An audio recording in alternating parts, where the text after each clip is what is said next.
Keeping the power on in Texas has been the state's focus since the deadly 2021 freeze. Since then, companies and Texas's grid operator ERCOT have found renewable routes to make sure Texans don't stay in the dark. Our Blessing Iwuchukwu joins us now from Royse City with a look at one of the routes that ERCOT is taking. Blessing, we're curious about these structures that are behind you. What's the importance of that? What are we looking at here? Well, Victor and Dr. Clark, I'm glad you guys are curious because right behind me is the Tesla Megapack battery storage. I'm going to step outside of the shot so you can take a closer look. Now, just like you were talking about back in 2021, after the deadly winter storm that led to widespread outages in Texas, well, one of the alternatives, one of the solutions was this. It's just one of many. And even like the Base Power company that I interviewed for my story that has a backup battery as part of their electricity company, well, it's to back up the grid. So whenever we're dealing with high grid times, like during the summer or even during the winter, then the grid is working overtime.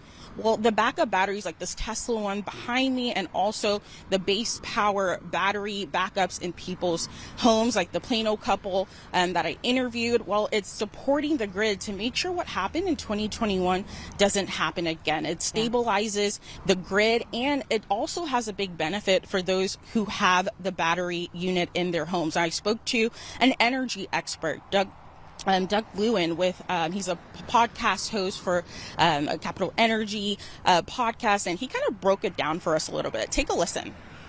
So they're actually using it day in, day out.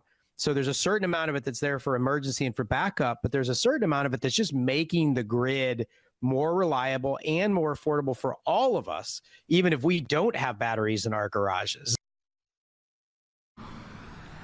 Yeah, so this is what actually inspired the Base Power CEO that I spoke with for this story to kind of create this, because he knew that what happened in 2021 was awful for so many Texans who lived through that and those who were impacted by that. Now, you may have known or not have known, Dr. Clark and Victor, that Texas actually leads the nation when it comes to renewable energy sources, when it comes to solar and wind power.